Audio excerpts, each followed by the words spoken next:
You had a night of binge eating, or maybe not even a night, the whole day. And you want to know what to do the day after so you can mitigate the damage because you're trying to lose weight or because you don't want to gain weight. You have been told that the next day you need to overcompensate and then maybe just eat 3 green apples and that's all your meal for the day so you can compensate all the calories you ate the night before, or you absolutely fast for 24 hours, or just undereat or overexercise plus undereat so you can compensate for this disaster. So you go to the gym 2 hours and you eat half of what you usually eat. But what no one told you is that by doing this, you're wrecking your metabolism and you're probably creating a cycle of under eating, binge eating, especially if you're 40 and over, because there is a lot that has to do with your female hormones and these binge attacks. And if you don't know this, you're going to be stuck in this cycle, right? Exhausting cycle of binge restricting, wondering what is that you're doing wrong. Like you eat a little bit more, okay? It's not that bad if the next day I don't eat that much and then you add up your calories for the whole week and you're good, but you're not losing weight or you're even gaining weight. The point is, it is not only bad for your hormones, it's also bad for your mental health. This doesn't make any sense. And there are many different approaches after a binge eating, and they depend on what's the root cause of the binge. This is what you never heard of. So, if your binge was hormonal, the approach after this is completely different than if the binge was just because you were on a party and you overate because it was a party. It's complete different approaches because the root of the binge is different. If your binge was emotional, it's a complete different approach. And I'm going to teach you what are the differences, how to differentiate the root cause, and what to do the day after in each one of these different cases. Even if it's a vacation and you overate for a whole week, I'm going to tell you what to do when you come back from your vacation. It also depends if you are in a weight loss journey. So if you're trying to lose weight and you've been losing weight, there can be many different reasons why you are getting into a binge, and we need to identify what the reason is so you can know what to do the day after depending on the reason of this binge so you can keep losing weight. And then if you're just on maintenance, you're not trying to lose weight, but you're starting to have binges and you don't want to gain weight, then it's a completely different approach again. So stick to this video to the end because you're going to learn by the end, you're going to learn and know exactly what to do in each one of these circumstances because you may have many of them along your journey. And by the end, I'm going to show you what is that you're most probably already doing that guarantees a next binge is coming. I am Karen Oliver and I'm a certified health, nutrition, and menopause coach as well as personal trainer. And this is my channel. If you like this type of content, please hit like and subscribe so you can get notified when I post new videos. Okay. Overcompensating after a bad day or a bad night. I am absolutely 100% against of overcompensating. My clients go on a vacation and I tell them not to diet. And then when they come back, we don't overcompensate. Most of my girls have a tendency to restrict more than I restrict them in the diet after a vacation. And I am very persistent on my idea that they don't need to overcompensate. It's prohibited to overcompensate in my program.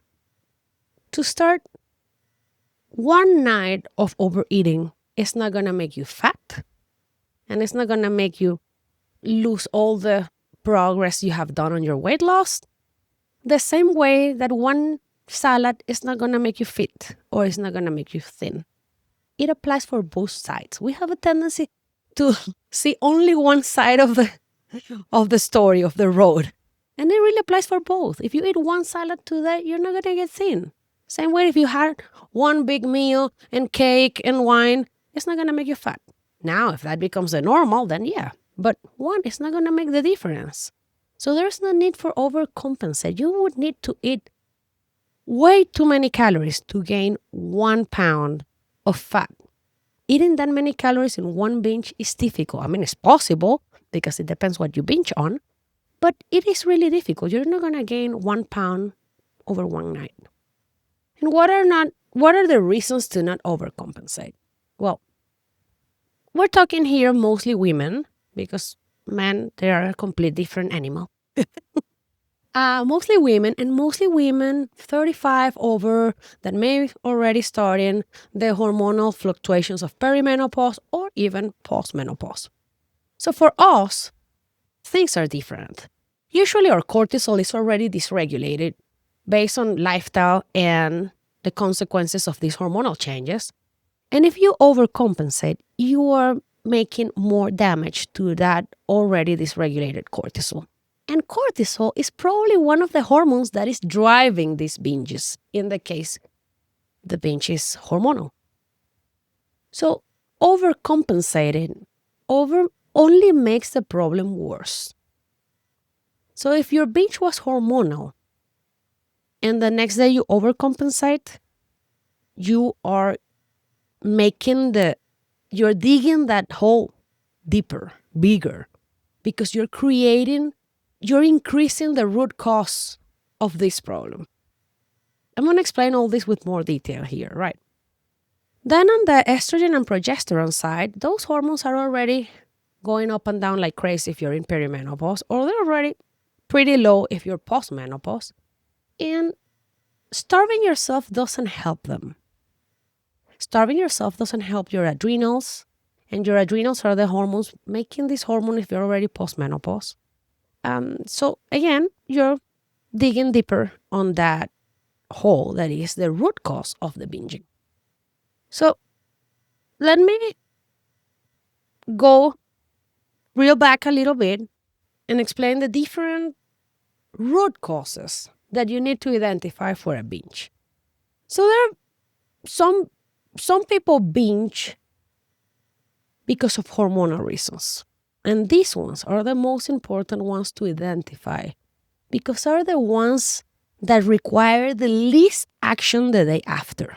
So what is a hormonal binge? A hormonal binge is those times when you feel like there's no amount of willpower on earth that can help me not eat these things that I'm going to eat. It's almost like a panic attack. It feels like a lot of anxiety and I need to eat this thing and I need to eat it and I can't stop it, and it's in your brain and you go for a walk and you can't stop this feeling that you need to eat these things, and then you are like, okay, I'm done with this. I have no willpower. You open the pantry and you eat everything. Those are hormonal binges. And you need to learn to stop punishing yourself, because what I see often is girls, they punish themselves. They feel like it's my fault. I did this. I don't have enough willpower. And when it's hormonal, trust me, there's no amount of willpower that is going to help you. It's your body asking for something, and the only way to avoid this is take a sleeping pill and go to sleep. And I'm not saying you do this, by the way. But it's so strong that there's almost nothing you can do. Those are hormonal binges, and they can be for many different reasons. They can be due to cortisol dysregulation. Like I said, when your cortisol is out of whack, you are going to have these sudden attacks of I need to eat certain things. It can be due to a lack of minerals and electrolytes, something we usually don't measure. And if you have seen my other videos, there's a hair test that I like doing with my clients that shows you what are the imbalances on the ratios of your minerals. And these imbalances can make you crave different types of food.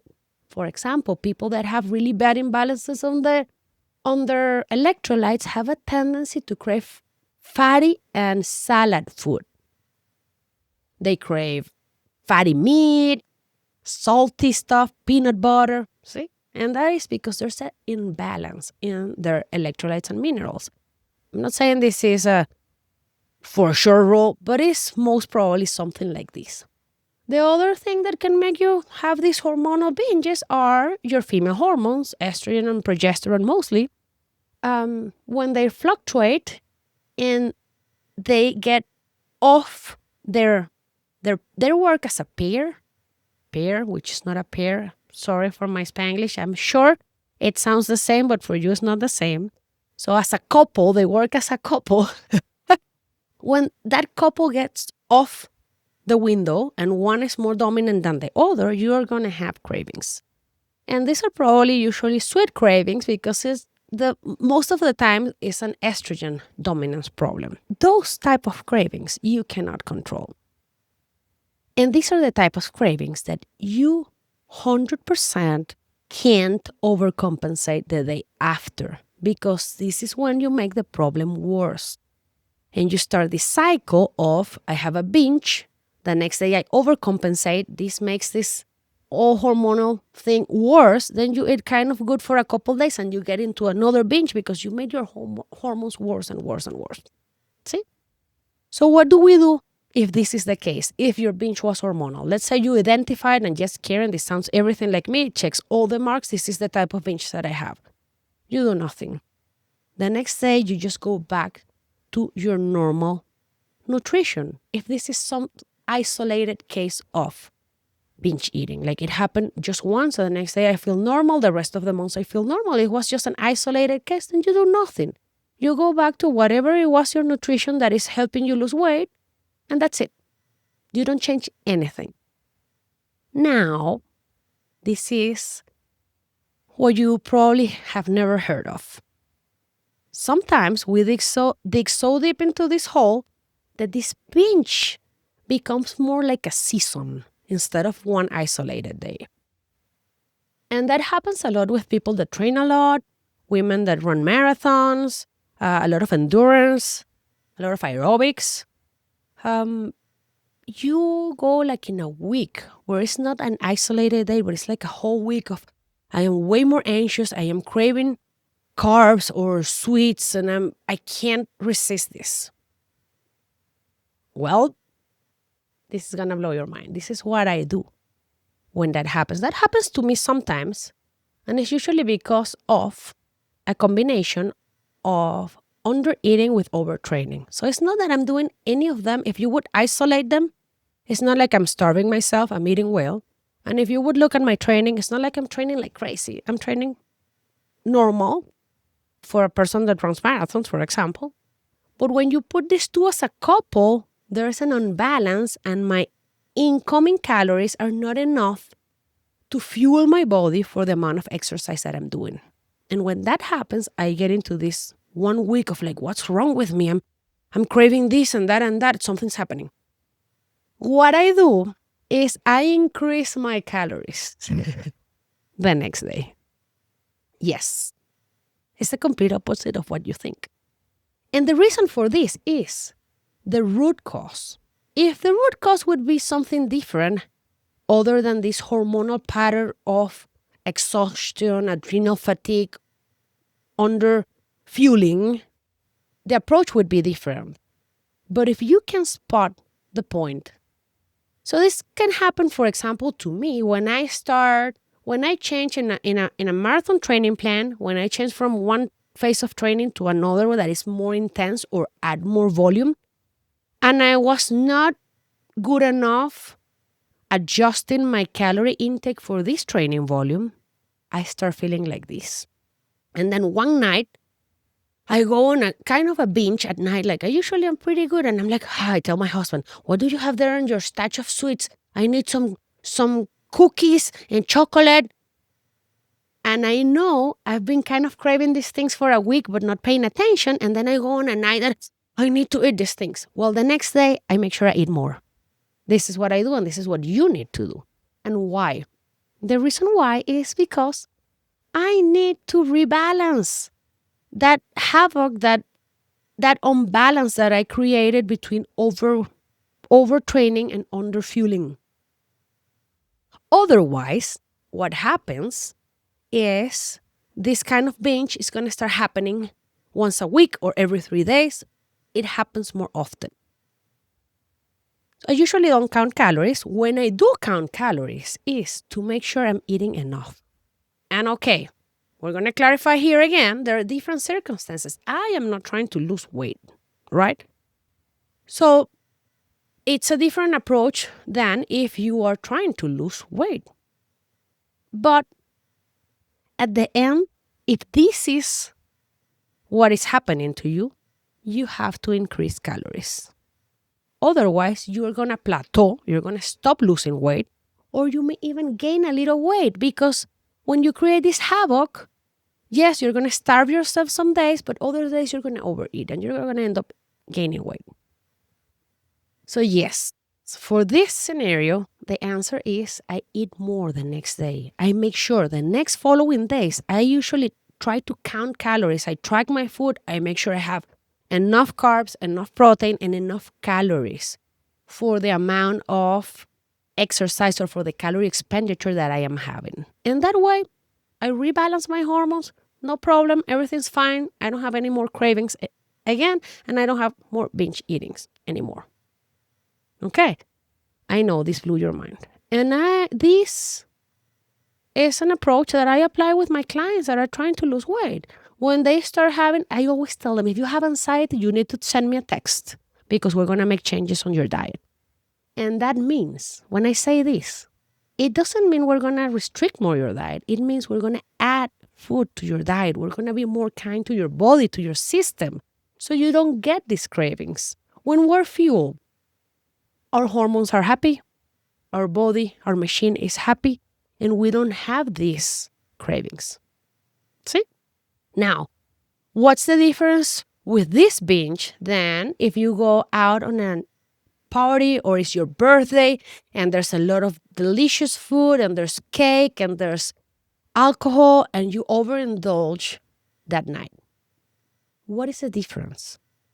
It was not your body telling you, I need to eat all this crap. It was just you being happy, and this is life. We cannot, even if you're on a weight loss journey, you still need to live if you want to make it sustainable. So I always tell my clients, like, go enjoy the party. The next day, you just go back to your normal. But reeling back, what's the difference? The difference is there was no hormonal root cause for this overeating. And there's also, you have to ask yourself, okay, last night, let's say it was my birthday, which it was a couple days ago, by the way. I turned 43. Let's say it was my birthday and I overate because my brother is visiting, we have family, I'm happy, I'm enjoying life. Okay, I had a delicious cake, fantastic. Now, I need to ask myself, you need to ask yourself, in that party, that overeating, was it a control? Just overeating because I enjoyed it? Or was there any anxiety involved in this party? They look different. When there's anxiety involved, and this happens often to people that have been dieting and restricting themselves, the moment they get some flexibility, they start eating, and they don't eat just one piece of cake, they eat 3 because it's so delicious and I've been so restricted that, see? And they get to the table where all the appetizers are and they just eat without any control, almost mindless eating. Versus, I just had, oh, this is delicious, I'm going to have a piece of this, or this is not so good, I'm not even going to try it. This dates, bacon wrap things, I'm going to have 2 and that's it. And when the cake comes, yeah, sure, I'm going to have cake, give me some. And I ate my piece of cake and that was it. Do you see the difference? There's a very clear difference. One is, yes, I allow myself to try everything that I like, but there was not anxiety involved in this part. The other scenario was, I went kind of nuts. It was a binge. See the difference? One was overindulgence and the other one was binging. And then again, you have different approaches for this. Why? Because the root is different. If you just overindulge like I did on Tuesday because it was my birthday, then there's no problem. The next day I just go back to my normal life. Nothing happened. Yeah, don't weigh yourself because you're going to be a little bit heavier. But it's not because you gain fat. You're going to be heavier because you eat more carbs, and carbs save water in your muscles, so your body is heavier. But you didn't gain pounds of fat in one night of overindulgence.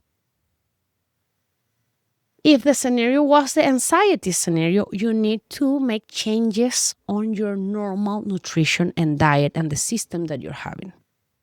Because it means you're restricting too much. You're restricting so much to the point that you binge when you have some flexibility. And this is the starting point. This is the tip of the iceberg for you to start having the binges that I just described before. That is when you're home and your hormones go nuts and you get this need to overeat and binge on something. You may not be there yet, but if you go to a party and you have this sort of binge, anxiety-driven eating, you need to start making changes to your diet, to the protocol that you're using to lose weight, because it's probably too restrictive. See? And what do you do the day after in both cases? In this scenario that you had a party. If your overeating was anxious, well, you do need to make changes on your diet and your weight loss journey so it's a little bit more flexible. So when you have that flexibility, you don't go nuts. And you don't end up in a hormonal pattern of binging and over-restricting. And if the scenario was like mine, that I just overate because I enjoyed everything, but there was no anxiety related to this overeating, it was just a party, I do nothing. The next day, I don't exercise more than I normally do, and I don't diet or restrict my nutrition more than I normally do. Okay, here we go again. I'm in maintenance. So yes, I'm not going to gain weight from one night of overindulgence. Let's say you are in a weight loss journey. Nothing happens. You may delay. Let's say you were losing 2 pounds a week. Well, this week you're going to lose just 1. Is that a big deal? No, it's not a big deal. Let's say you were in a slow weight loss and you were losing only half a pound. Well, this week you're not going to lose any.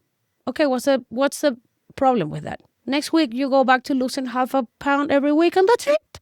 You don't need to change anything. It was just one night. Now, what happens if you go on a vacation? Here, it's different, right? Because it's a week or 10 days or 15 days or whatever the length of your vacation is of overeating. And then again, you're going to have 2 scenarios in this vacation that are similar to the one night of partying and overeating. If you go on your vacation and you're just overeating because, well, you go to nice restaurants and you eat out of your routine, right? You're not at home, you're not at your routine, you're eating out every day, every meal. So your food choices, even though you may try to get the healthiest choices, you're probably overindulge in French fries and things that you usually don't have. And the other scenario is you go on a vacation, and since you're on a vacation, you go nuts. And then you go on the buffet breakfast and you just eat as much as you can because look at all these delicious options and it's an all you can eat. And then you go to dinner and then you have the 3 desserts because I can have the dessert. If that's the case, again, you need to change your diet, your normal weight loss diet, because it is too restrictive. And this is the tip of the iceberg. This is going to lead to that cycle of overcompensating, overeating, because you're creating hormonal havoc and emotional, mental health problem, a bad relationship with food. A diet cannot be so restrictive that when you have freedom, you go nuts. A diet should have enough flexibility that when you have some, let's call it flexible meals, people call them cheat meals. I don't like the connotation of cheating. Flexible meals, you don't go nuts. It's just a meal that is more flexible than normal. But you have not been so restricted that now you need to eat like nuts. So if in your vacation you see that you're going nuts, then you need, when you come back, you need to sit down. If you have a health coach, nutritionist, whatever it is, and say, hey, this nutrition plan is not working because it's creating this response. And let's make it a little bit more flexible. Even though the weight loss maybe is lower, it's going to be more sustainable and you're not going to end up in this craziness of binging.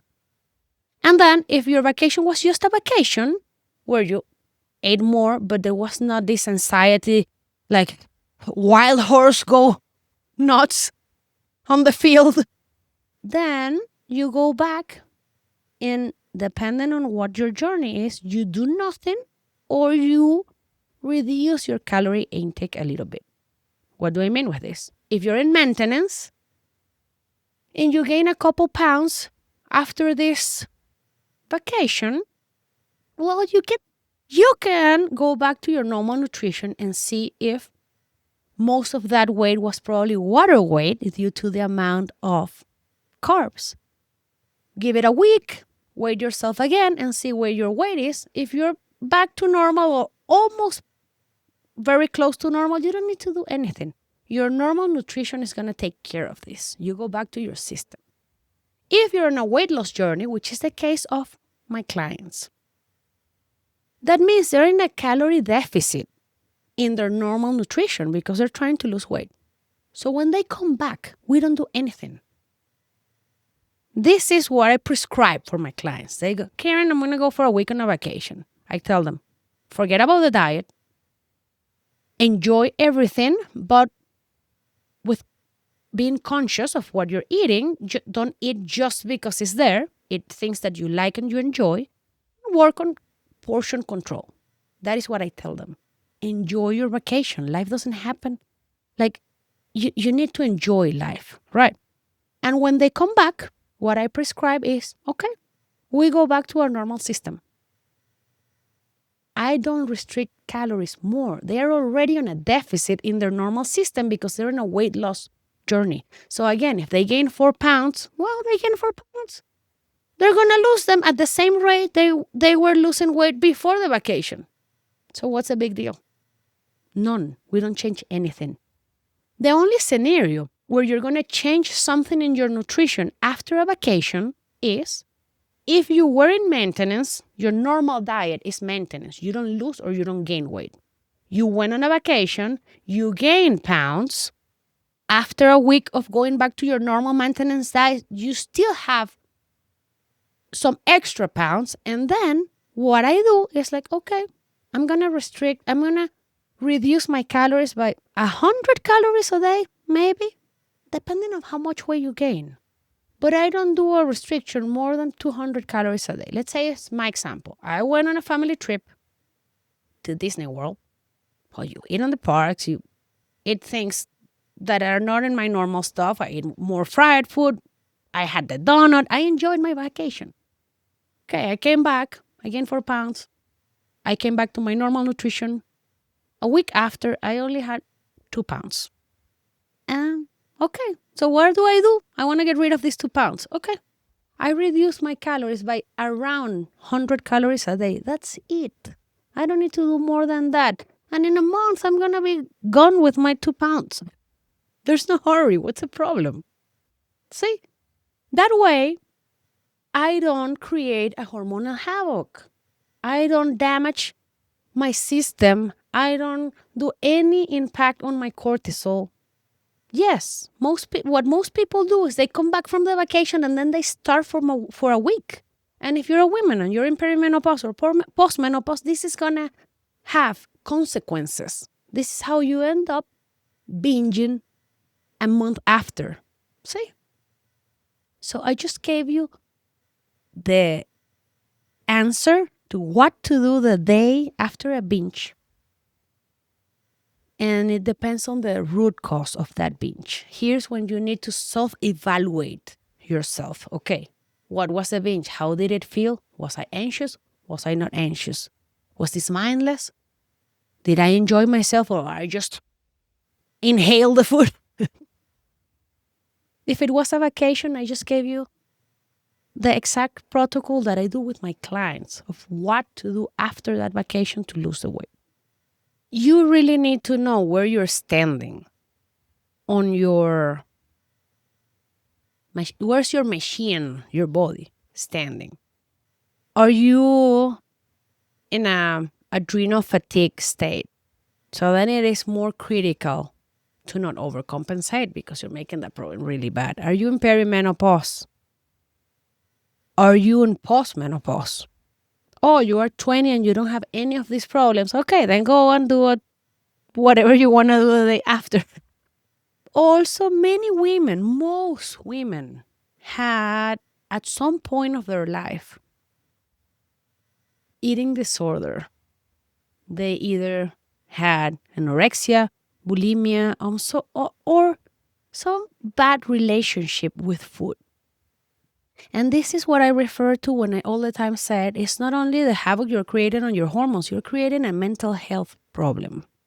If you once in your life had any sort of negative emotional relationship with food, it is even more important for you to not overcompensate, to understand why this happened, to figure out if you're going back to your bad habits that took you to that eating disorder, right? Because it is very easy to go back to eating disorders. And don't be afraid. If you suffer in the past from binging or this type of bad relationship with food, don't panic if you have one night of binge. Sit down, listen to this video a couple times, and figure out what's the root cause of your binge. And trust me, eat more the day after. The solution is to eat more the day after.